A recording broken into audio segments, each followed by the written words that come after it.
topic for today is Queen Nzinga. Is Queen Nzinga a hero or an enslaver?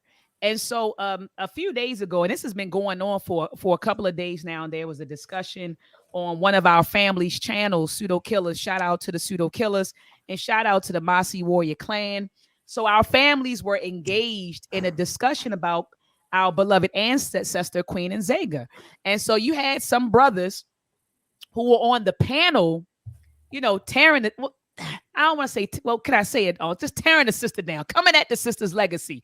And they were saying things like Queen Nzinga was masculine. Queen Nzinga was an enslaver. Queen Nzinga was this. Queen Nzinga was that. And so, Brother Ankh, and shout out to you, Brother Ankh. I heard the discussion, some of the pieces yesterday, and you were hitting the brothers over the head with the information, and some of it they agreed with, some of they didn't, but you were out there battling because you were like, no, this is one of our Sheros that should be respected, and she should be honored and appreciated and valued by our community. And so, it's this big thing about her being, an enslaver. And so today, Brother Ankh and myself, we're going to clear up that misinformation. Family, please, please, please share the show. Let's get this information up. Let's get the views up. Truth Ministry said right here, see, she sold 13,000 slaves per year. And brother, look at this, brother, everything. He said, God, the Killas in the building. Queen Mother, she said, yes, I heard some of it both days. One brother, everything said, I am so disappointed, sis. And so, family, we're here to have this conversation. All right. And after Brother Ankh and I talk for about 30 minutes, I'll drop the link in the chat so that you can hop on the panel and give your take on it. Right. So look at this. Queen Mother said, that's what God Killer Ankh does. He brings that fire. So peace to you, Brother Ankh. How you doing tonight, King? Hey, look, Black African Power, and I'd like to welcome everybody in. Appreciate you giving me the opportunity, man, to share the wisdom. It's always powerful to be in the presence of what I consider to be a Zinga. Simple as that. So it's a serious conversation, and shout out to the Pseudo Killas. And I appreciate the Pseudo Killas because Queen Nzinga sold slaves. Queen Nzinga killed Africans. Queen Nzinga killed Portuguese. Queen Nzinga killed the Dutch. Queen Nzinga killed people within our own kingdom that rose up against us. Queen Nzinga was viewed as being masculine. These are the things that need to be talked about. So African Americans, you're going to be all over here. See, an African American, now you know what it means to be an African American. You're going to be fucking divided because you're African American. Don't blame the Africans, blame the Europeans that stirred the pot and put that thing together and got you in a situation where you can't even honor your ancestors in Africa because they stripped you of understanding nation building, kingdom building. See, that's part of the process of being enslaved. You lose all of that. You lose every aspect of what it takes to build a nation. What it take to look in the face of your brother and kill him because he's trying to destroy the nation. This is real nation building. In Greece, they call you a great champion of Greece when you save the nation. In Rome, Romulus, they call him great, right, for his battles that he fought against people that look just like him. But in Africa, amongst African Americans, she did this, she did that. No, she did what she was supposed to do. Welcome to nation building, ladies and gentlemen. All that flying through the air moments we had about Africans and who they was, Pseudo Killas, they threw that out there. So that's what we're going to do. This is a goddamn job for Brother Ankh and Dr. Oyamaya. It's not hard, right? I understand what it means to build a nation. I learned it from watching great Africans. They ups, they downs, they ins and outs. They good, they bad. If you throw away Africa, then what you got? You just got your history in America. Then you have nothing to look back to and say, yo, we need to fix that, need to do this. Funny part about it is my man Chef, he's really torn in between. One minute, he can't stand Nzinga. And as an African American, man, I get that. On the next minute, he loves Shaka Zulu. Very interesting to me. These were great African leaders. You got your great African female leader that fought European factions for 40 years. It's a 40-year war. You got Shaka Zulu, who built a great kingdom, so mighty and powerful that he ain't even had to fight the white boys. Did he build it off of roses and rose beads? Nope. He had to literally colonize the people that was in that area. That was part of what you considered to be Zulu. But they didn't have the stomach for it. They wanted their own little piece here, their own little piece there. Zulu had the stomach for it. He did what you do when you build an empire and a kingdom. It's time to understand and recognize, what does it mean to build an empire and a kingdom?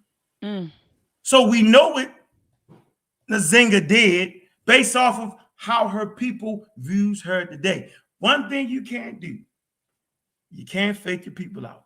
Because when you in that ground and you dead, when that record is written, they're going to say what it is. Your people will either honor you or forget about you. If you're an African American and you claim to practice nationalism, then you have no choice but to make Shaka Zulu and Nzinga at the head of the totem. If you're African American and you want to build a strong, valuable community, then you have no choice but to put Nzinga and Shaka Zulu at the head of the totem. If you're African American and don't want to do none of that, then you can do that because you're African American. This is the part that got me funny. The only reason we can take the kids to the park on a Sunday, go to the movies on a Friday, build our business on a Monday, Tuesday, Wednesday, or go to work Thursday, Friday, and Saturday is because the place we in built an empire. Built the empire off your back, incorporated you into the culture. You fought in all the wars. You fought in the Civil War. You fought in World War I, World War II. You was fighting so hard that they put you in the Star Spangled Banner because you was fighting against them. It's a wild situation we're in, but this is life. This is what it is. So I've been through these emotions. I've been through reading, man, how could she do that? Why did Shaka do that? I've been through all these emotions. So I'm never afraid, nor am I mad. And I suggest everybody else do the same. When you hear the other side of the story, which helped make the great kingdom, learn the damn context, learn the environment. You cannot put a 2021 mindset on what she was doing. I hate to tell y'all. Say it, Ankh. There is no African-American idea, concept during the Nzinga's time. There is no concept of this is what, no. It's not. And Ankh, I want to just interject.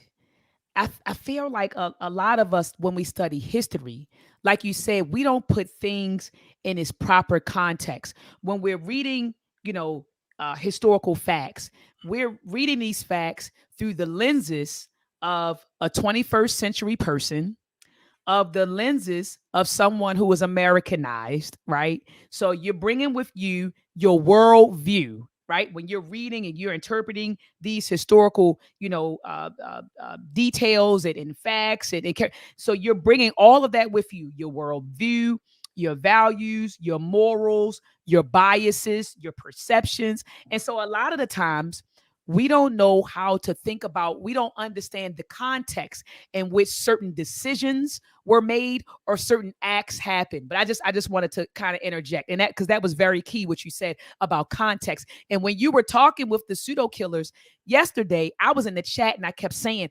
context is key, context is key, right? So if someone catches a murder charge, right, they say, oh man, something happened, Dr. Mike caught a murder charge, they'll just say Dr. Mike killed somebody.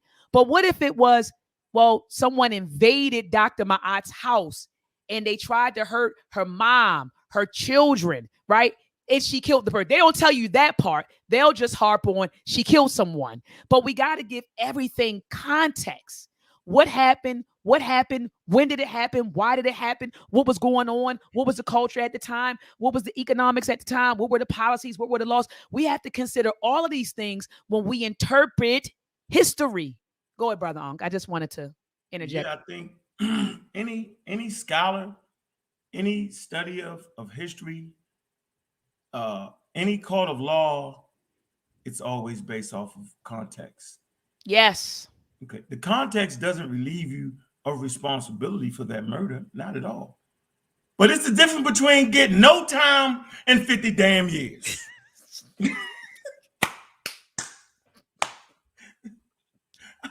Yeah, I mean, this is the world we live. This is it's called reality. Right. Come on. And for so long, man, that's why you know what I'm saying? That's why I love the Masi. I love the pseudo killers.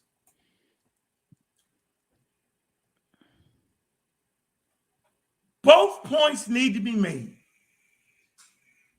But without context, the victory is lost. So tell us about the points, Brother Ankh. What point was the Masi? Okay. 1 second. Just give me 1 second. Okay.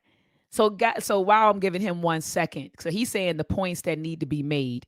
So he told me yesterday, and like I said, and you all can correct me if I'm wrong.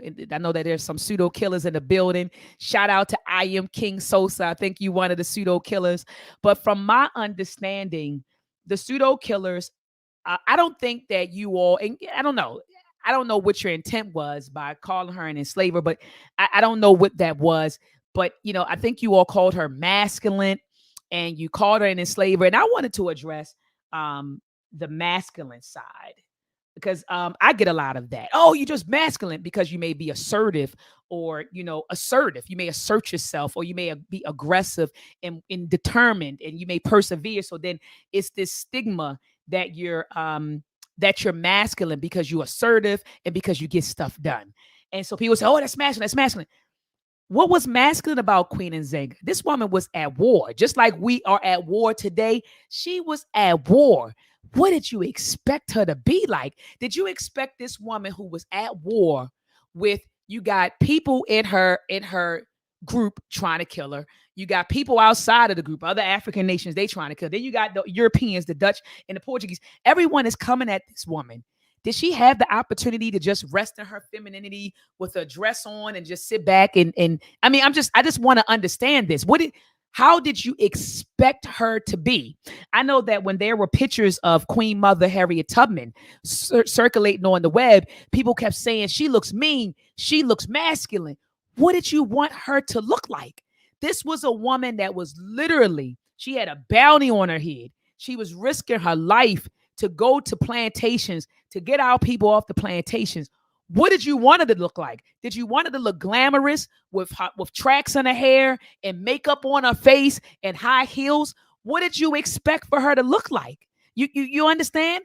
I was sitting here thinking when I saw these comments being made of Queen Nzinga, I also thought about Queen Hatshepsut.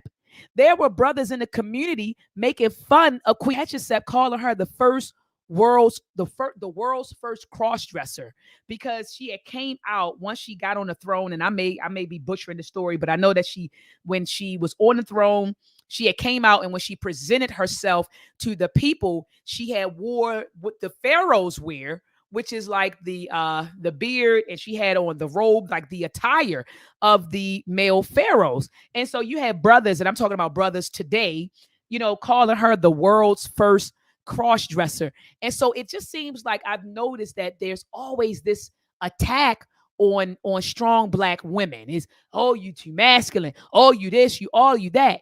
And I'm talking about Black women who are getting things done.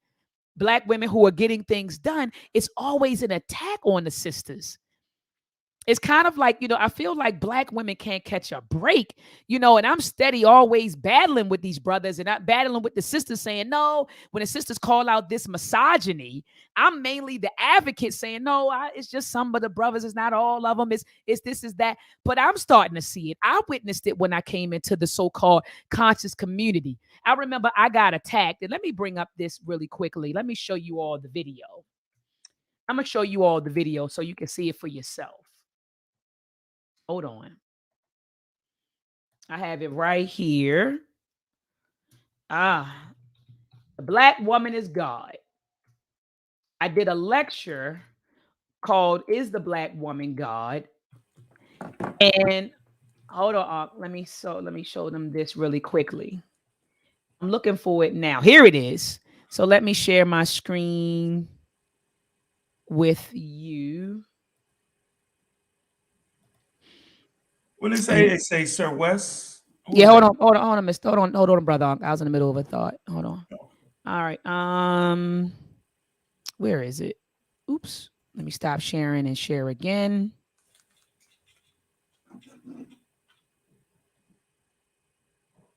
Okay. So this was the lecture I did called Is the Black Woman God? And if you notice, this is what I wore, right? This is what I wore. Oh my gosh. I heard I was ripped apart when I wore this. Oh, she looked masculine. Oh, she gay. She this, she that, she this and that. No one ever said, "Well, Dr. Ma'at, what was your logic to this wardrobe? What were you thinking?" Well, if this was gone, first of all, this is the RBG bandana that I'm wearing around my neck with the RBG headscarf that I'm wearing with some earrings. And the shirt that I have on is a shirt honoring the mothers of the Black Panther Party. The khakis, you see that I have on the cargos because that's what the Black Panther Party used to wear. They used to wear black cargos. So I wore black cargo pants and I wore a shirt that had Asada Shakur and some of the different women in the Black Panther Party on my shirt. And I was draped in the red, black, and green. But some of the brothers felt like this attire was just too masculine. Dr. Ma'at should have been up there with a daggone, purse with, a bunch of makeup on her face, some tracks and a skirt. This was just too much. And so, I gotta be honest with you. I do see what the sisters are saying about the misogyny in our community, and it has to stop. Brother Ankh, go ahead and unmute your mic. You muted yourself. Brother Ankh, you still muted. Brother Ankh, you have to mute your mic. I don't think he can hear himself.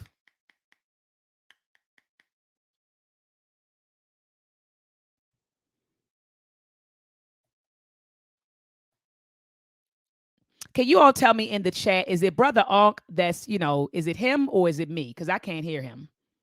Well, I couldn't hear you. Go ahead. It's that busy time. Go ahead. What you said? No, go ahead. Because you were talking and I didn't know if you were talking to me or somebody in your household. I didn't know what you were saying. Yeah. So I didn't even hear your explanation of why you was dressed like that. When we hit them stages, we hit them with the Warrior Scholarship. Come on. No time for the dresses. No time for the thongs. Okay. Right. Yeah. I'm being serious. Like, no, that's real. It's boots in the damn boxes and the camis. As simple as that. So I don't understand why men and certain women don't understand that women can do all that. Like the mindset, the mentality is ridiculous. And this is the environment Nzinga was raised in. She was in a kingdom that would not accept a woman as a ruler. She was thoroughly qualified. Okay? Simple as that. Not because she said she was qualified, because she proved time and time again that she had the answers to save the kingdom. This is why her name is venerated in Cuba. This is why her name is venerated amongst great generals. This is why her name is venerated in Africa. When they talk about revolution in Cuba, they go to Angola. And when they talk about Angola and the revolution, they all start with Nzinga. Now, the African American has some issues because we was the ones that got snatched up. That's why when people are mad and angry, and I'm not mad. When they make crazy comments, I'm not mad because as an African American, you have every right to feel that pain. You have every right. That means you're connecting back to your ancestors. That means you're living. That means that we ready to go now, baby. We ready to go, baby. We ready to go. If you're not feeling that anger, right? If you don't want to cry and them tears, then you're not even plugged into the damn game. Most African Americans don't give a flying flip whether we was enslaved or not. Oh, that shit is over. That's back then. That's what they say. That's what they say. See? Most African Americans don't care about history, right or wrong, or in the middle. So don't apologize to me for banging on parts of African history that you feel like wasn't right. I don't need no motherfucking apology. Because I'm going to stand on mine and I understand what it takes to build a community, a kingdom, you know what I'm saying? And restore your people mental, social, and physical health. Going to be some bumps in the road. You know we got to clean up the community with all the drugs. You know it'd be decimating us. But we're not going to forget the conditions that was created to get people in that situation in the first place. We're not doing that game. That's not the game we're doing. We don't own the planes, the buses, the cars, the trains. We don't grow poppy. We don't grow cocaine. We don't import fentanyl. China imports fentanyl. I got two homeboys, you know what I'm saying, that recently died. You know, my age, and they dying from fentanyl now. When I was in the game, it wasn't no fentanyl. And we're not trying to take away from the responsibility of those who participate in the damn drug trade. That's not what we're doing. So when we want to build our community, we got to alleviate that. It's called community building. You put structures in place that will give opportunity to those who are young, like you doing, Dr. Mayad. When they look at that choice between whether they want to go left or right, they say, man, this is very interesting. I can see by doing this, I can get out my situation. Because if a people can't see how to get out their situation, then there's no hope. This is the environment Nzinga was born into. Most people don't even get her story. They don't even know. But go ahead, because I'm gonna get into her story. Yeah, I want to ask you. Before we get into her story, tell me both points, because a few people in the chat, they said both points need to be made with respect. So, what were the points of the Masi? What were the points of the Pseudo Killas? Could you kind of recap that for us before we get into the story of Queen Nzinga? Both points don't have to. I don't have to respect your point. I just don't gotta disrespect you. That's it. I don't gotta respect crazy niggas. Excuse my language. Right? I don't gotta respect that. Right? I'm not calling the pseudos crazy. I'm just trying to give you an example of, right? You never have to respect something you just don't mess with. You just can't disrespect. Right? So as African Americans, we the ones, right, that got caught. We the ones that got sold. However that go, however you shape it out, yeah. So we're gonna have emotions, right? So the point was made that she dealt with slaves and she was a slaver. That's the point is made. History does not qualify her in that light.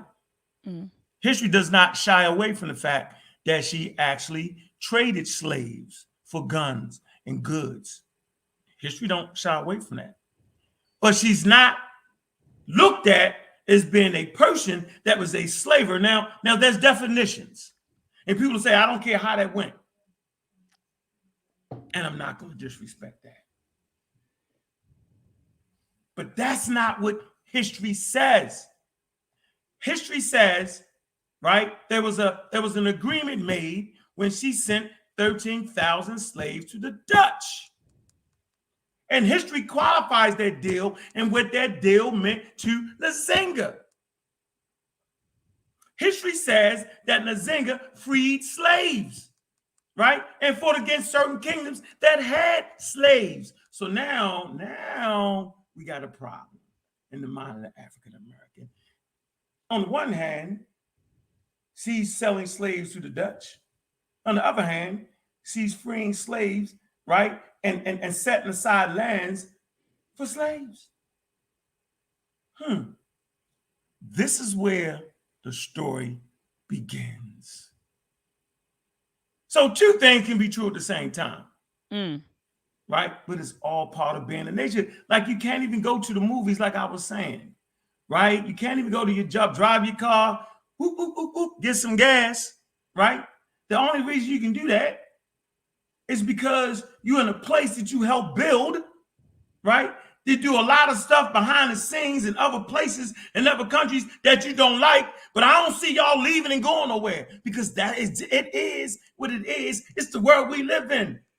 It is what, like, this is the nation. This is what it is. And if you was to branch out on your own and get 1 million acres of land and the African Americans build it, strap up.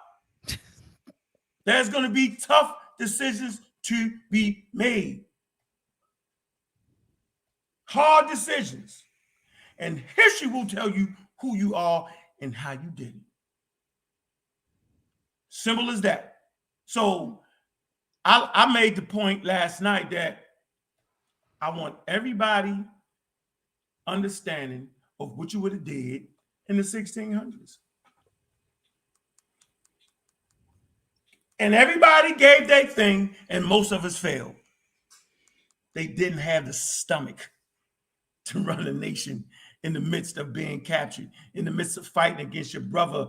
And you know what I'm saying? The nation split down the middle, invading people. Europeans were invaders. They invaded Africa. You know what, brother Ankh? I want to pause right there. People kill me with what they would have did if I was on the plantation. I would have, if I was in those times, I would have. You would have complied. 90% of y'all would have complied. I don't care what you say. I wouldn't have, if I was there. I wouldn't have stood for this. If I was back in them times, I would have, because we are a product of our times. We are a product of our environment. We are a product of our culture. You would have conformed like everybody else. So it kills me, brother Ankh, when I hear these brothers and sisters talk that bull crap. Oh, I wouldn't even did it if I was doing that. I wouldn't even. Yes, you would have. Yes, you would have. You would have conformed like everybody. Because guess what? You're doing it right now.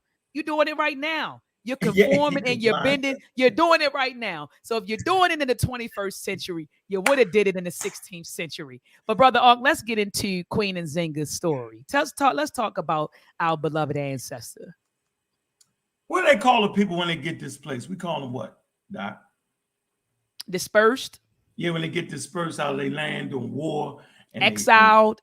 No, not even that. That's one part. But when you get pushed out of your land, and ostracized. No, you set up tents. You see they set up tents and stuff in other places because they've been pushed out. The Maroons. I mean, I don't know. Like, nah. You know, like the day when they made a mistake and called black people that when they had that flood in New Orleans. What, immigrants? Nah, that's not immigrants. Migrants. Nope. All right, I'm missing it then. But go ahead, let's go. You know what I'm saying? When you get so Nzinga, when she was born, right? The Portuguese had invaded the country, right? And they was on the run. So she is forged, right, by the wickedness of the Portuguese, trying to exact nationhood on her people. She's forged with that. So they often hiding. Okay? By the time they find a way to get back, right? She has her brother, right? Murders her son. Okay? The half of the family, these women, right? They was made so that they could not have babies.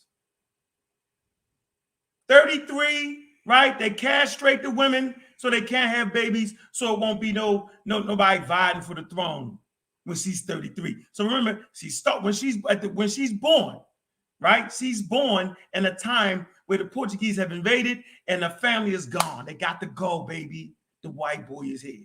It's over with, right?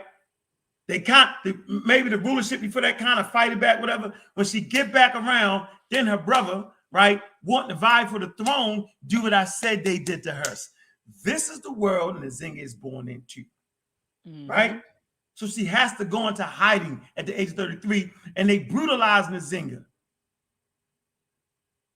This is who we're talking about right now. This is what she's forged. We're talking about the men in her life, right, have brutalized her. The sisters know what I'm talking about right now. Come on, talk about it, Ankh. They're being attacked by Portuguese men. They're being attacked by other African kingdoms. Men. She's surrounded by crazy white boys with guns. Come on. Out of order African kingdoms, men, misogyny at an all-time high in her own safe space. Like, you know, your king is supposed to be a safe space. So you got men trying to kill her. Now watch this. It gets better. So they go off in a hiding. They go off. When her brother gets in trouble, right? Because he ain't built for it, for real. He's not a diplomat. He's not a warrior. He's none of that. He goes to get her and bring her back. Okay? Most people think Nzinga is the queen when she goes as a diplomat and talks to the Portuguese. She is not. She's speaking for the king. So in them times, you had to do a face-to-face, right? Even though they sent letters, right? It's better to do a face-to-face or send somebody as your voice. So she starts out, right, her journey as the voice of the kingdom that has what?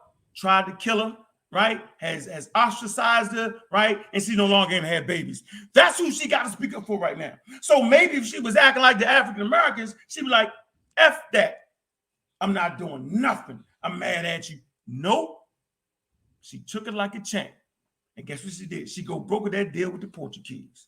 We all know about the famous, she at 33, right? She understood what nationhood was. This is not people living in the bush.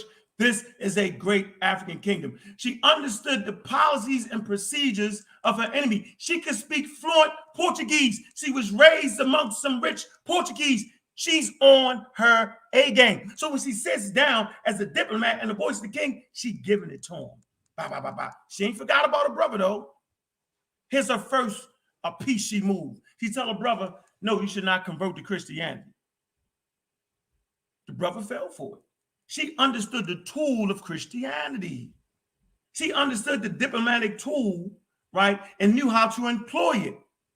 Told her brother, don't do it, I'ma do it. She converts to Christianity. She gets baptized in front of everybody. In the Christian world, whether you know it or not, when you get baptized, you become a safe nigga. At least in their mind. Right. Right? But she did it as a political ploy. Right? Most people mess that up. So when she's dealing with the Portuguese governor, right? The Portuguese got this funny little thing they do where they want the Africans to come in and sit down on the mat like children, right? As they sit up in a big chair, right? And they reign over top of you. She understood politics. No, no, no. You can't do that to me. So she had one of her attendants. You can call him an attendant. You can call him a little servant, or you can call him a slave. Call it what you may. What those Africans did, they did what they had to do to show power amongst an incredible force, right, that the Portuguese was bringing. As the story goes, right, he puts his knees and his hands down, and she sits on his back as they talk. As she finesses, we all know what the finesse is. As she finesses she finesses them. She understands their whole culture. She understands what to say, what not to say, and how to say it. She's a diplomat supreme. She's a world leader superior. And And she and, got to get the gas. and Ankh, the word is refugees. Thank you, There you Cedric. go. There's Cedric and Ali. I'm Come like on, Cedric. ostracized. Yeah, Cedric and brother Pseudo Ali. killer They like official. refugee. Pseudo Yes, killer official. yep, Cedric and Yeah. Ali and So Sosa. They she's like born refugees. refugee. So she's born, right? And she's born and she's immediately has refugee status because the Portuguese are chasing her out. Her land, where she was born and raised, where her ancestors died, where her things are sacred and divine. The white boy chase her out. Okay, so we got that straight. So she brokers the deal, right? And she goes back. Okay. Now it's time to build a nation. Now they beefing. Okay. Nzinga does what she has to do because she's actually a military tactician at an all-time level. You know, they say she's one of the ones that actually created what they call in guerrilla warfare. You can read a lot of the accounts and destruction of Black civilization. You can go to Dr. Hayward's work, right? And they detail just how serious he was. You also have just some of her tactics, right? You can read Portuguese records and Dutch records, right? They detail how serious this lady was. They was definitely afraid of her. Okay? So there becomes a point in time where now, right, to keep the Dutch, to keep the Portuguese out of the country, because she pushes the Portuguese out of the country because the Portuguese want to set up inside of Angola. She does not allow that. She uses the French. She uses the Dutch. Now she's playing the two Europeans against each other. You know what I'm saying? Like, you got to choose one because don't forget, you got in your own nation, right? They don't want you to become queen because that's not allowed in her country. You got outside African nations, right? Going through what they're going through, attacking, fighting, right? So what you do? She brokers a deal, right? After the Portuguese default, because that's one thing the Portuguese do. You could never trust them. You couldn't trust none of them, right? None of But them. the Dutch world was slightly better. Y'all know how it go. They're just slightly better, right? They're really looking at their own best interests when they side with the Nzinga to go against the Portuguese. So they say, okay, let's broker the deal. We're gonna need 13,000 slaves, right? She say, bet, I need guns, I need men. They give it to her. She gives them the slaves, they give them that. This was everybody acting crazy. Man, you ain't supposed to do that. And I'm looking at them like, can we talk about how the trade during that time was decentralized and the only real game in town that really made money to be able to feed you was the trading of humans? It is what it is. You got 300,000 people. They need to be fed, right? You need warriors. You're being attacked. What would you do? It is what it is. Well, we just sold them some gold. They ain't want that. They wanted humans. That was the value of that day. So who put that value on it? Well, the Africans had slaves, so we can say the Africans had slaves. Now we have to put it in context. What was slavery to the African, and what was slavery to the Arab, and what was slavery to the European, and what was slavery to the Hebrews? You look at what was slavery to the Rome. They all have their little twerks. They all have their ins and outs. At the end of the day, we realize that is out of order to enslave anybody. The process of enslaving people, whether you was paying or not, whether you let them go after they paid their debt, all that is just wrong. We can all admit that, so we can get that off the table right now. But it was what it was. You either get the guns, get the extra manpower, or your 300,000 people is done. You make the choice. You finesse it the right way. You do it the proper way. You do what you need to do. She did what she needed to do. She built a kingdom based off of the environment she was in. You cannot put this with the drug trade. Well, you know, niggas got opportunity, don't got to sell drugs. I agree. But that's not the environment she was in. I often hear people say, she sold her own people. There is no written documentation that says she sold her own people, right? Not to say that people that decided with her brother didn't get sold. And I'm going to tell you like this, Doc. You trying to kill me, shooting at me for a couple days? It's easy when I catch you to sell you off. You trying to usurp the kingdom, right? You're plotting, okay, with the Portuguese. When I catch you, it's easy to sell you off. So she had plenty of people to sell, plenty of people to capture, and plenty of people to sell. And you know she was always capturing people. You know why she was always capturing people, Dr. Mayat? She always had enemies. That's what it sounds like to me. Always had enemies, but hold on. She was always better than the rest of the dudes.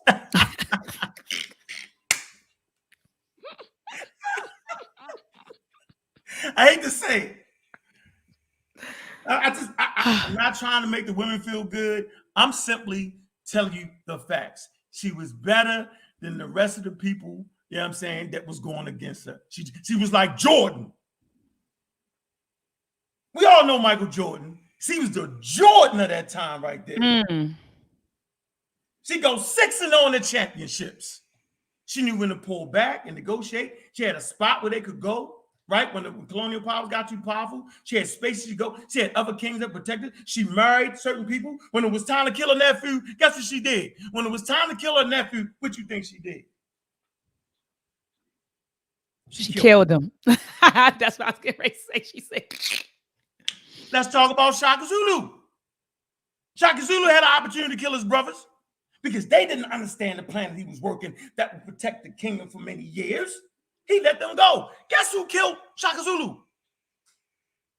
His brother. His brothers.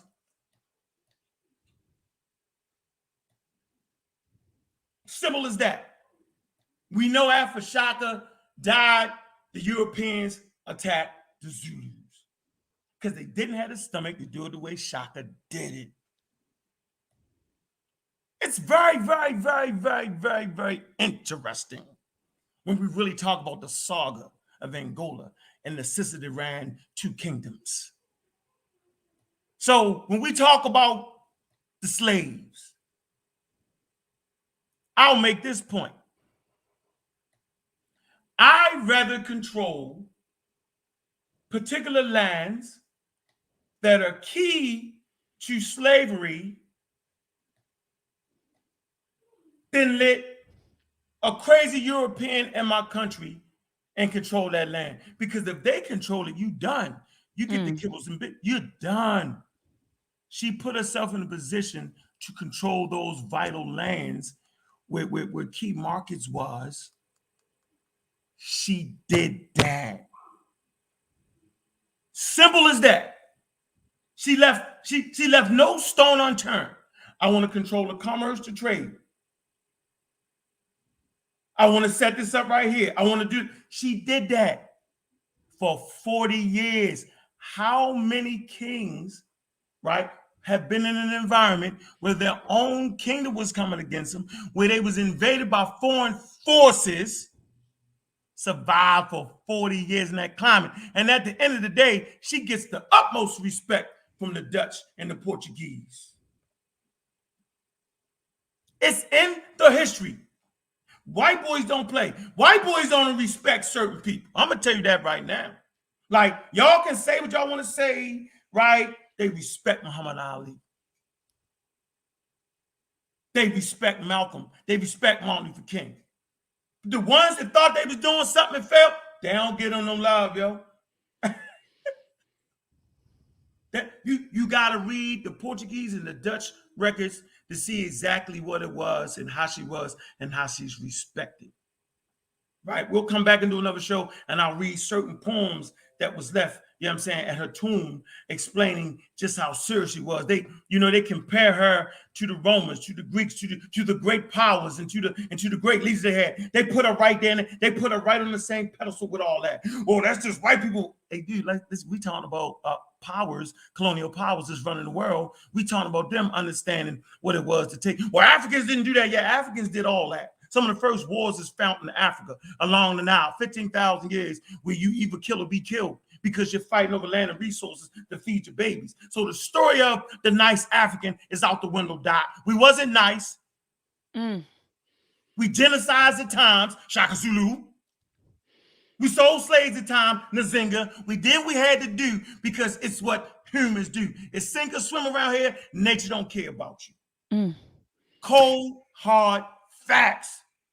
Simple as that. So they want to talk about her orientation, her sexual orientation. I personally don't care who she slept with. They brought that up too? But that's fine because it's in the story. Now, this is what the Europeans said on record. They said during her time of war, which was all the time for 40 years, she dressed masculine. She wore the camis and wore the boxers. I'm just shaping it up for you, right? Because she wanted to mimic the warriors. What did she wear, Ankh? I'm sorry, I didn't hear you. I'm just joking. You know, I'm just saying, but she had the boxes on and the camis and the Timbs. She would have, she wouldn't have looked all feminine. You know what I'm saying? But after she finally won peace with the, do you realize, yo, she fought them Portuguese so long, yo, did they quit? Nobody talks about that. Did they say you got it? They was like, psh. They recognized her as the sovereign ruler of Angola, right? They gave her what she needed to have. Recognize her. Let me tell you how slick this sis was, man. She actually had correspondence with the Pope. Oh, they go uncle that white man shit. Wait a minute, yo. I'm gonna say this again, yo. She had correspondence with the Pope. Y'all know the Pope, the one that draws the line down the map and decide what kingdom gets taken. Yeah, that guy. She had correspondence with him. That means she was a diplomat extraordinaire. Instead of dealing with the Portuguese, right? She would get around them, right, and deal with the Catholics that were Portuguese. She wouldn't allow some of the missionaries in that spoke Portuguese because you gotta speak her language. She never gave up her language, and she never paid tribute to them niggas. Excuse my language. I'm gonna say this again. She never paid tribute to the Portuguese. Her reasons was, you've never defeated me. If I pay tribute to you, that means you have conquered us. To be in our country, you need to speak our language. She understood nationhood, sis. This is the epitome of nationhood on high. This is what we all talk about. So if we get rid of the Nzinga, who do we look to? African Americans ain't built no nation, no matter what y'all want to say. We ain't did that yet, right? We barely built a nation inside a nation. We could have been did that, right? But the force is great. Remember now, Martin Luther King opened the door. We all ran to the door and looked out. Yeah, Martin was so great. How great was Martin that he opened the door? Yes, he did. Where everybody was talking about the black power. Yeah, we're going to give the white man the devil. Man, he outdid all of that and opened the door. So African Americans is in a position, no matter what you say, to walk through the door and continue the struggle of Nzinga, Shaka Zulu, and all great African people that walk before us. We're in a position to consider that struggle. The struggle is not over with. That's why we teach scientific literacy. That's why we teach authentic African history with all the good and the bad, with context and understanding what it is and why they did it.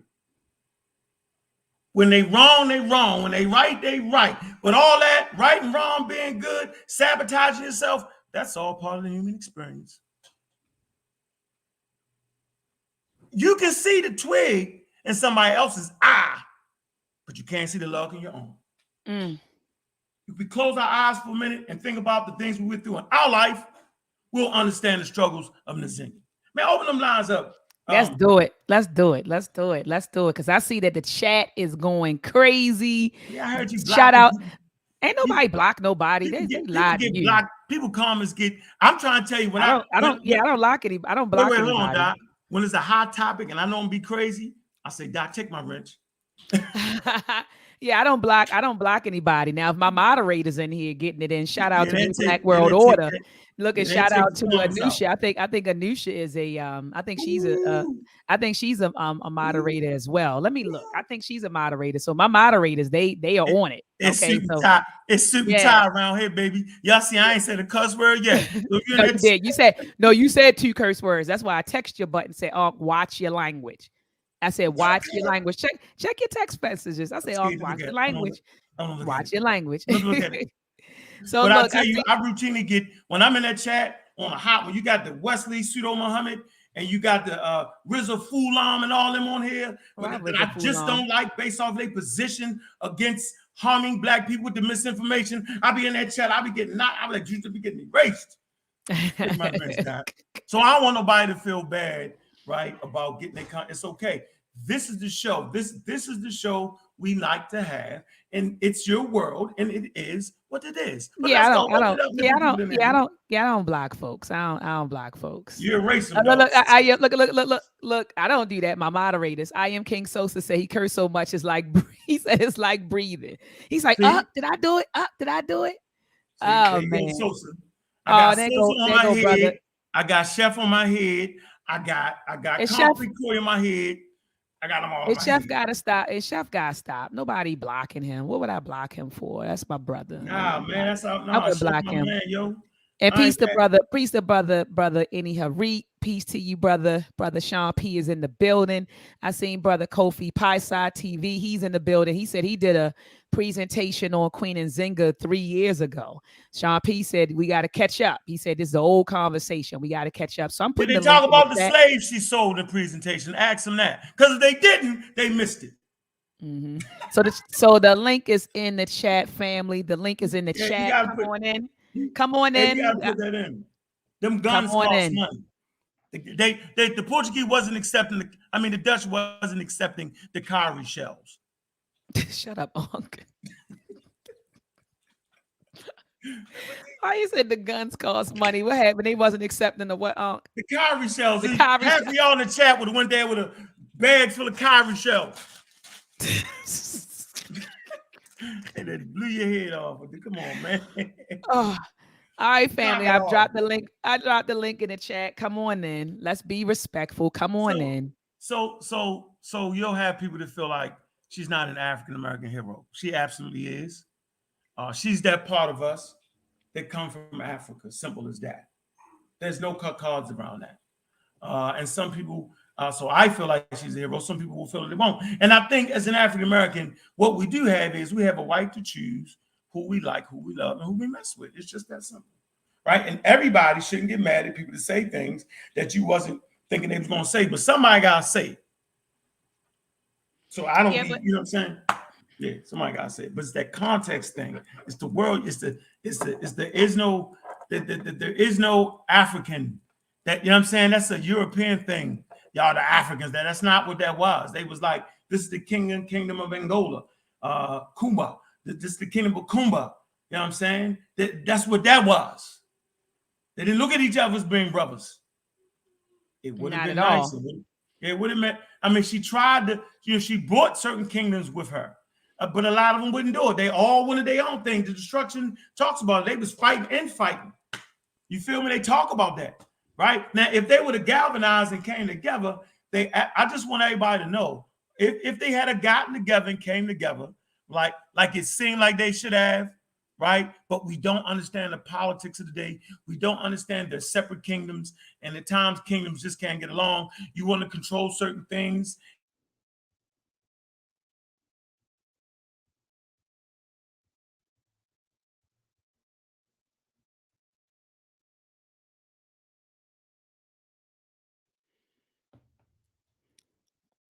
Did Ankh go out, or is it me? So you all tell me. Am I the one that froze? Is that the door moving? Yeah, I don't know what happened, brother Ankh. You went out for like a few seconds. So I don't know if that was you or if that was my internet. I'm not plugged into the Ethernet, but I see Brother Truth Ministry is in the building. I am King Sosa in the building. I'm gonna let you all in the screen. They said you froze. They said it was you. It wasn't me. All right, so you all are in the building, Brother Truth Ministry. Peace to you, brother. Go ahead and speak your speech. How you doing today, Dr. Mayat? I'm doing fine, brother. How about yourself? Before I talk, I want you to know I appreciate everything you're doing. You're one of the best channels on YouTube, tell you the truth. Oh, thank you, Brother Truth Ministries. I appreciate you tuning in and commenting, and I look forward. I listen to you all. I listen to your channels and listen to the builds, and I have to be honest, I learned so much from you brothers, and so I thank you. I thank you from the bottom of my heart.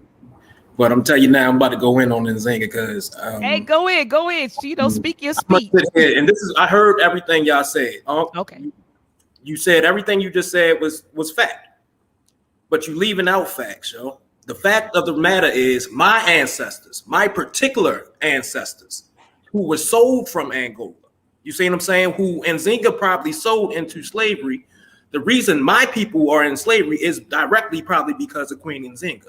So I can't look at her being a hero and look at the white man being like an enemy for doing what he did when she did the same thing. She facilitated the trade.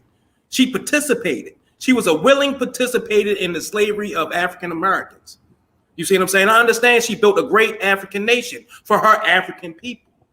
You see what I'm saying? That's fine and dandy, but for us African Americans, we got the shit in the, we got the bad end of the stick. You see what I'm saying? So I can't claim her as one of my personal heroes. You see what I'm saying? When I got the bad part of the whole thing that she did. And that's just my point of view from it. She sold 520,000 slaves. So how can I blame the white man for selling slaves when she doing the same thing? I got to blame she in the same pot with the rest of them. I ain't never seen that number, but I'm with you, bro. I did the math. 13,000 a year. She sold 13,000 slaves per year for 40 years. No, we're not doing that kind of math. That's not true. Nobody says she's there for. I don't know about that. We need that. I mean, that's what the documents last night we read. I mean, that's what they said: 13,000 per year. And if you do the math, that's 100. I mean, 5,000. 13,000. Yeah, you know the Portuguese rolled out on her. I mean, my fault. The Dutch actually rolled out on her and left her high and dry. So she didn't do that for 40 years. But let me say this though: you probably should be mad at your ancestors for picking the wrong side. Oh yeah. Yeah, they picked the wrong side. They should have picked the Nzinga side. That's what I'm saying. Y'all giving Europeans a scapegoat now. The same thing that you said that defends, the same thing you were saying that defends Nzinga for what she did is the same thing the Europeans can use to defend themselves. How? They had a global trade. But it was multiple nations. It was different nations. They weren't working together. Each nation were trying to do the best for their nation. The same way that you said Nzinga was trying to do the best for hers. No, I heard that last night, and I would like to respond to that right now. That's not the truth. They didn't need millions of slaves to work for free. They was greedy. They did way more than they make. It's the money we spending today, the billions of dollars, was created in the quote unquote international slave trade. It's the global slave trade. They started that market. They did that. So it's like this, right? Like, so I'm gonna always take accountability, right, for the life I live, right, and selling poison to my people. So please hold me accountable. But I'll be goddamn it if you give me the same amount of time as you give Julio Escobar that had the fields to grow it. In the United States, they had the planes and the trains and let it in. Like, dude, like you can't do me like that. So if you're gonna give me my 5 years, give me my 5 years. But don't give me 100. So if you're gonna give Nzinga her 2 years, right, for surviving her nation and keep it, then give her 2. But don't let the Europeans off the hook. I'm not making excuses for no damn Europeans. They control the trade. The difference was Nzinga made sure she controlled her piece. That's what don't nobody want to talk about. They ain't control her like that. All right, cool. But what I'm saying is, we have a law today. It might not have been a law back then, but we have a law today called conspiracy. You see what I'm saying? She was part of the conspiracy to sell slaves. She was willing. If they was the RICO, everybody that sold slaves, and Nzinga would be part of that RICO. No, nobody says that, but y'all. I mean, that's the truth, though. These documents to say that. I'm just making a point. There's no Caesar conspiracy. That's not what that was, man. She was fighting for her genetic and nationhood survival, bro. And she did what she had to do. That's different between me conspiracy. Come on, man. That ain't even. No, I agree. She did what she had to do. I ain't mad at her. You see what I'm saying? But my thing is, I can't hold her as a hero. I can't hold her as a hero. Yeah, but see, I was just getting ready to say that, brother Ankh, and that's his choice. If he says, look, after I read the history and, I'm hearing that this is what she did, she's not one of my heroes. You all may look to her as a hero, but I'm not. Yeah, I respect that. Yeah, I respect that, brother Truth Ministries. I'm going to go ahead and pass the mic to brother Sosa. I am King Sosa. Go ahead, brother. Unmute your mic. What are your thoughts on this topic, brother? All right, peace to you, Dr. Maya. Peace to you, everybody on the panel. Peace to the chat. All right. Man, we exhausted this conversation last night, but just to recap, what we're saying is that, right, because the conversation started off like what me and Unc was saying. It was a debate. Like, was she a slave? Right? And the fact of the matter is that she was. Right? That's really the bottom line to the conversation that we was having. Right? So in full context, we can look at what she did as we look at Shaka Zulu, or as we look at Napoleon, or as we look at Genghis Khan. Right? Plenty people look at the tactics they did and they admire them for their tenacity, so forth, so on. They do the same thing with Napoleon. They talk about war tactics, all of that. But when you look at Nzinga, right, you have to understand that as her nation grows, every time she expands, she demands tribute from every vassal she gets. And her tribute is bodies. So that means that every time she acquires another vassal, that vassal has to go get more bodies for Queen Nzinga. So they have to go out and raid these different camps, right? So we can just brush that aside and say, okay, that's nation building, and I'm cool with that.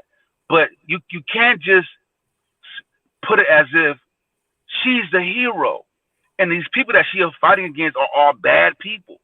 That's just a wrong picture to paint, because some of the people they're fighting for survival, they're fighting not to be enslaved, right? And we're making her out like Superwoman or Wonder Woman to save the day. You know what I'm saying? So that's why I can't see her as a hero. Especially, I don't think that's a good look for an African American. But I can look at her. I can look at what she did and admire her tenacity and her war tactics and her diplomacy and all that. So let me address that, Sosa. First of all, you're wrong. You can't say I'm wrong. It's my opinion. It's my opinion. No. We're not dealing with opinion right now. You're wrong because you cannot put her with Napoleon Bonaparte. You cannot put her with the Roman army because they were expanding for no reason at all, bro. Let's put it in the proper context. That's not why I put her with. But that's not why I put her with this. Yeah, but that's no. But I'm saying, but you're framing my argument. You're framing my argument wrong. That's not why I put her with. No, I don't care why you put them with it. You put her with her. So we thinking over here that when you align them with her, then you're actually aligning the things that they did. So just say the Romans had slaves and say Nzinga had slaves. I would agree. But don't say she had an expanding empire like the Romans did. They went into the Gulfs, right? They went to Britannica. People weren't doing nothing to them. That's not the world Nzinga was in. She was born in a world running for her life because they had been invaded. So when you are invaded, anything you do after that is fair game. You punch me in my mouth. If I get a brick and bust your head, then you got what you just deserve. I'm saying is they started it and she finished it. That's all I'm saying. The point that I was making when I compared them to these people was not about to make it an equal footing. What I'm saying is that we can look back in the past at different individuals, whether it's Shaka, whether it's Napoleon, and even though we don't agree with some of the things that they did, we can admire their political skills or their tenacity. It's not about a right or wrong if they had a good reason to do it. I'm just talking about we can look objectively at people that we may not agree with their tactics and the morality of what they did, but we can admire the skill of how they did it. We can admire a fierce general, even though he was brutal. That's the point that I was trying to make. And when I look at Nzinga, I can appreciate her skills, but I can still, as an African American, say, well, that's not my hero, and that's the point that I was trying to make. I'm actually not debating that. I'm simply saying you aligned her with European kingdoms that was doing the exact opposite of what she was doing. She fought wars of liberation, yo. Like, and her expansion, when she expanded, it was to get more power to her thing. Like, come on, man, like we've read the history. Yeah, she expanded I know to get the other story. kingdoms. I get it. Okay, so I'm just saying, just for the listening audience, I think that's very, very important because now she like the Roman Empire. That's not the truth. Did she sell slaves? Yes, she did. Yes, she did. Right? When we read the source said that being as though she was so thorough, she had other people coming in and giving her tribute. It didn't say she demanded anything. It said they gave her tribute. It did say. So let me finish my point. We don't want to talk over each other here. We can do that on the Pseudo Killas. I'm simply saying the source I read, we all read it, it said that her influence was so wide that they came to her and gave a tribute. Why? Because they probably wanted the protection of Nzinga. That's the money of the day. But go ahead, Sosa. Yeah, but I mean, all right, but I ain't gonna challenge you on that. But we went through that so many times. I know for a fact that it said that she demanded tribute. But I'm gonna just go ahead and pass it and then allow somebody else to build on it. I just wanted to give my take on it. No, and we appreciate that. We appreciate your take on it. I am Sosa. Thank you so much, brother, for coming on. Brother Sean P. Brother Sean P is in the building. Peace, Dr. Ma. How you doing? Peace, King. How you doing? What's going on? Kofi, I just want to warrior, Mossy Clan warrior. You know, I gotta slow you down. I gotta get you calm and to effect it. No, I don't need you to do nothing. No. I need you to just give me my peace. That's all I need right now. Thank you. I appreciate it. Don't mess all right, I'm not gonna mess anything up. Right. I want to say this. This is the problem with barbershop talkers. They get on a panel and they have conversations about topics that they haven't thoroughly researched and studied. This is the thing. People say, well, we all read the same thing. Well, you couldn't have read the same thing if you haven't read the historical record of Queen Nzinga, the books, the literature, not Google, the books, what historians are actually writing about. Not no cherry picking, I'm gonna put this in an article, I'm gonna summarize something, the actual written text. They got text out there that's thoroughly written about this. And then you justify it by saying, well, we don't have to read them. No, you need to read the books. And then you need to get out of the 21st century worldview and you need to put yourself back in her time. Can you even see that, foresee that? Can you think outside of your modern construct? Are you that untapped that you can't remove your modern construct to view ancient history? That's another problem. Then the other issue is this. We never get historical context in a barbershop conversation. We get cherry picking, mudsliding, skipping over evidence, forgetting the fact how things were set up, all of that. So for people who don't know what historical context is, I'm gonna give you a definition. Historical context is a social, political, cultural, economic, and environmental situation that influences the events or trends we see happening during that time. Therefore, if we are unfamiliar with the traditions, culture, thinking, or events happening at any time in history, we could misinterpret or lose the meaning of a piece of writing we are reading. Effective ways to consider historical context in writing is to ask the following questions. I need y'all to take notes. Who is the author? When was it written?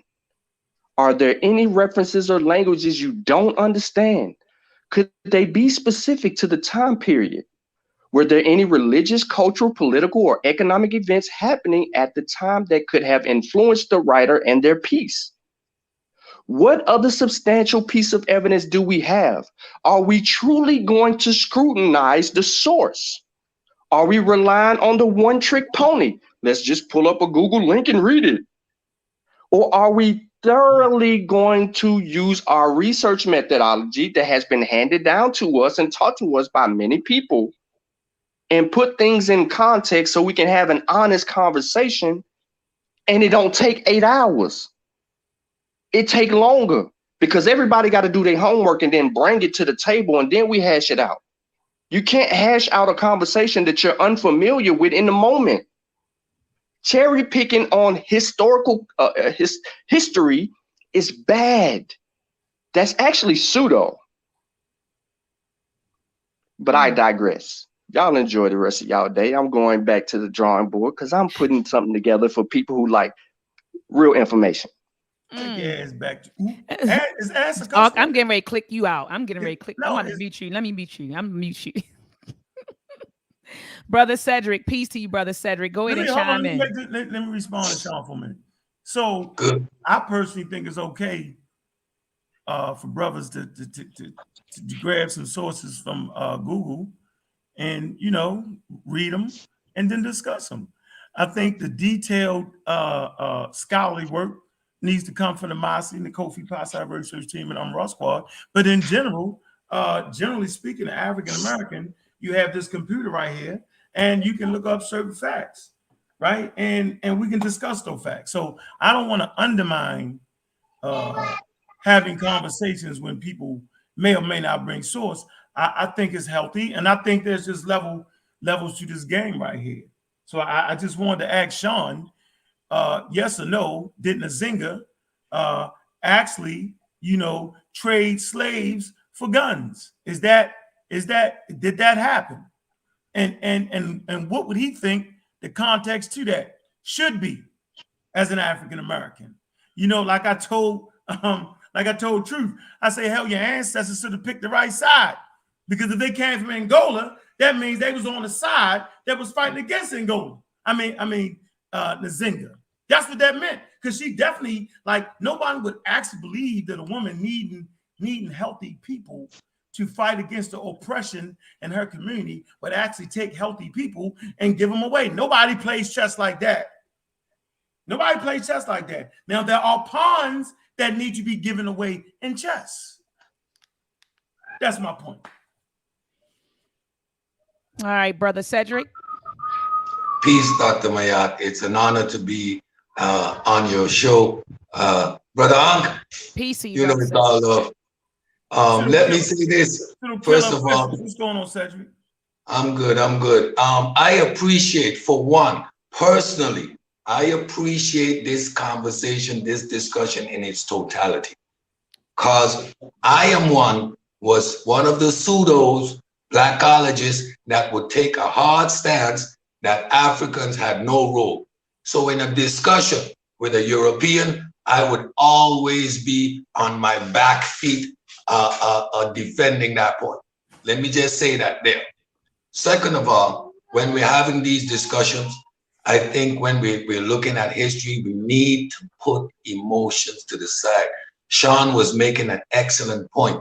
We need to put our frame of mind in the context of the time. One of the points that I made early on in the discussion is that we cannot exclude the African from being a product of the times. Humans were humaning at all points in time, and we cannot apply the moral standards we have today when we're looking back. When invaded, the commodity and the currency was bodies. Fact. Now, different African nations had to or willingly played a role in acquiring wealth or acquiring a strategic position in that time. I am not taking anything away from Queen Nzinga. Nothing. Now I'm better equipped to have a conversation with a pseudo that makes the blanket statement, Africans sold Africans. Instead of going on the defensive, I now am equipped with the nuances of what that meant. Now, I'm never going to be one to take an emotional position, whether I'm for or against, or whether it was good or whether it was bad. That is a waste of time when we're having an intellectual discussion, analyzing history. So I'm going to take that out of it. I appreciate what Ankh did, 100%. Because he put context to everything. On the other side of the pseudo killers, yes, we have some zealots, and I love them for taking that hard stance, because it makes Ankh and those with the information go deep. I have been educated on another level over the past days, and taking the morality even out of this discussion. I appreciate everything that happened. I am better equipped to have the conversation with all the nuances, accepting the fact that we played a role and this is how and why. Thank you. So it's been an honor to have a voice on this panel. let me respond to that. This is what we cannot do. Dr. Mayat, I ask you, was Angola invaded by the Portuguese? Yes, Are we sure? Are we certain? we're certain. So whatever she did from that point is a war of liberation. Am I wrong or am I just tripping? Agreed. It's a war of liberation. That's one thing that African Americans can't fight against. Right? That whatever you thought she did in that mix, it was a war of liberation and survival of her nation. Take it like you want to take that, but anything other than that, y'all making it up and y'all lying. So for me, as a man that got babies and family to protect, once you kick my door in, it's a war of liberation. I might enslave you up in this motherfucker. I might enslave you up in here and hold you hostage for a few days while I beat you up before I call the police. Because you drew first blood. And I need to make sure that this doesn't happen again to my family. So African Americans, beware. She was engulfed in a war of liberation. There's no cause to that. And anything that happened after that was to fulfill that fight for liberation. Who amongst you can say anything other than that? Now, y'all can fill in the little fine new details of slaves, kill the nephew, and y'all can place him where y'all want to place him. That's just my point. There's no getting around that. There's no debating that. They ain't had no business coming all the way from Portuguese, taking the coastline, which they did, and setting up shop in her country. How many amongst you would have the stomach to do that for 40 years? That's my point. Well, Brother Chef, I'm waiting for you to click back on. I told him to come on in and close us out because we talked to Truth, we talked to Sosa, we talked to Brother Sean, we talked to Brother Cedric, and so he was kind of like in and out. So Chef, log back on so you could take us out. We're getting off in like 5 minutes. So I'm waiting on Chef since you started it. He started it. Him and that daggone Concrete Coy. They always Concrete Coy. Yeah, they keep me. I be all day like this. All day. So, Brother Chef, we waiting for you to come back on in, brother. I think when he was coming in, he kept on messing with his headphones. So I don't know if something going on. Voodoo. Oh, he said his stream. He said his StreamYard. He said his StreamYard is not working. Look. Voodoo, the spirit of Nzinga. African juju. African juju. He said StreamYard ain't working for him. African juju. Look, open the eyes up like this. African juju. Oh man, I wanted to hear what he had to. I wanted to hear his position on it. I do. I wanted to hear his take on it. I was listening, to a couple of videos, but you all were going hard, 7-8 hour videos. I couldn't hang, so I would kind of chime in here and there and kind of hear bits and pieces. So I wanted to hear his whole perspective on it. So, Chef, do you want to try one more time? He said, "There he is. Okay, here he is." Yeah, he hurt. There he is. Hurt. He hurt. He felt like he was betrayed. He hurt. There he is. Brother Chef, can you hear us? Yeah, I can hear y'all. Can y'all hear me? Loud and clear. We hear you loud and clear. What's going on, Brother Chef? No, I'm gonna say this. I was agitated. I let get under my skin. Yeah, definitely. He gets under my skin all the time, Chef. It's agitating to hear us read something ad nauseum, saying completely what this lady was doing. And he sat there just like today and kept saying she wasn't a slaver. Do you know how agitating that get? Even if it's your hero, we're reading the same thing together over and over. 13,000 a year. And he kept saying she wasn't a slaver. And then, even like Truth said, yo, my people got caught up in that. He dismissed it. He just blatantly dismissed it. So for me, I get agitated. Now I'm going to shoot at her. I'm going deliberately because I feel like I'm being agitated.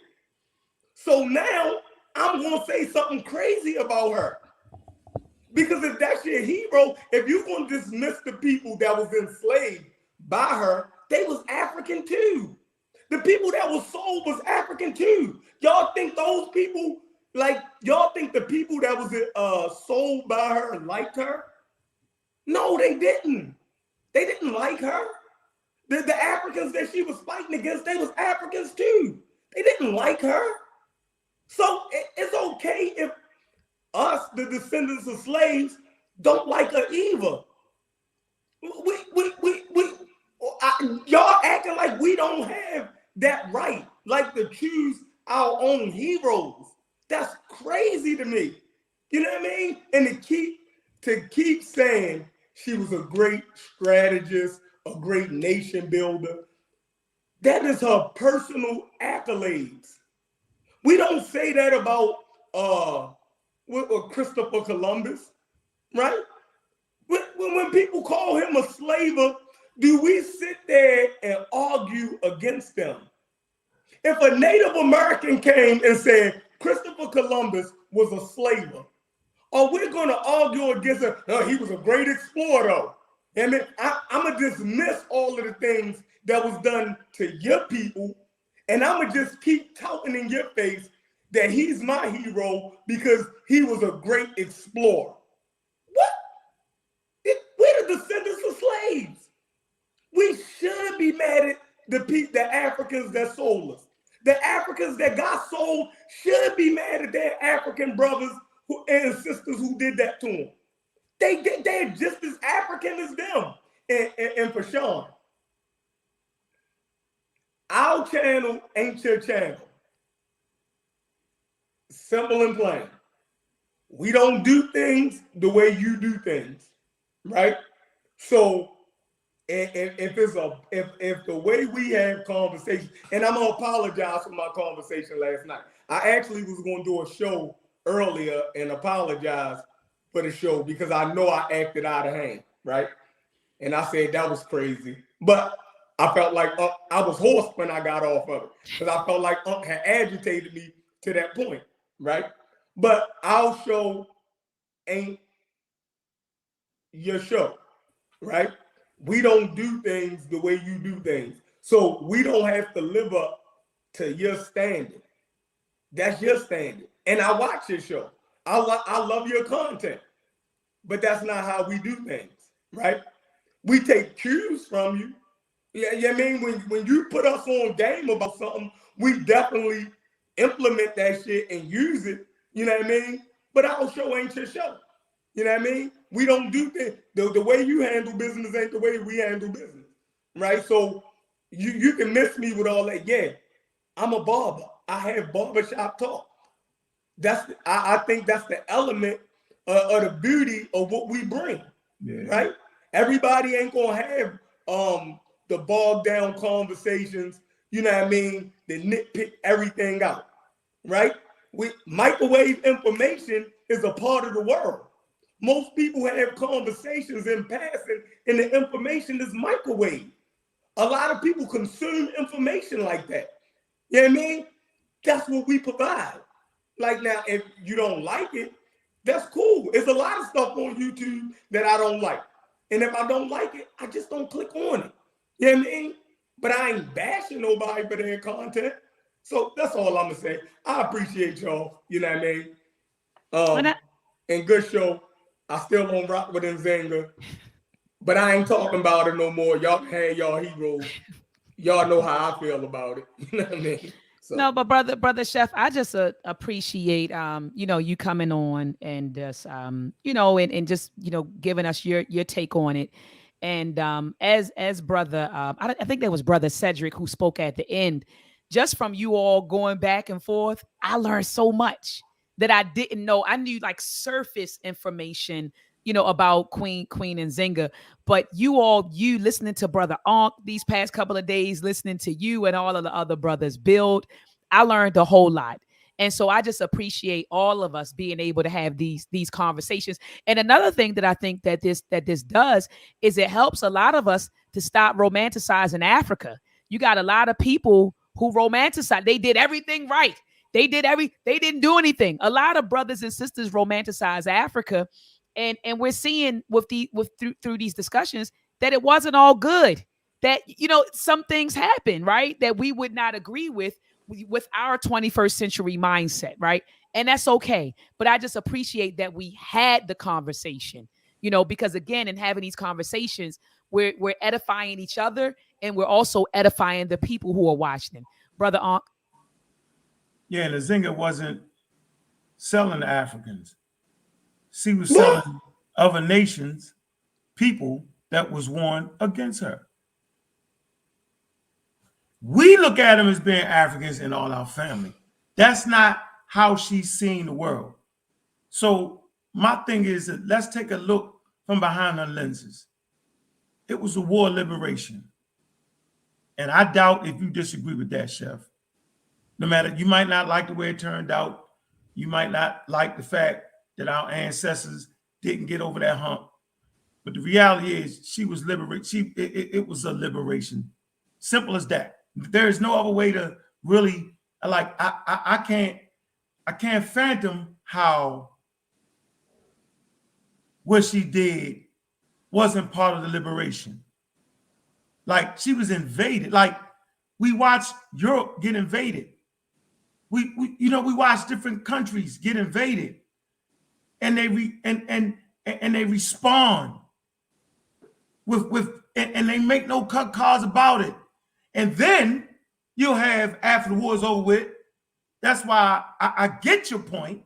They'll say, well, they shouldn't have did this, they shouldn't have treated the prisoners of war this way. So I'm appreciative of that. Like, you're right. No one has the right to tell you or Corey or I am Sosa who you should make your heroes.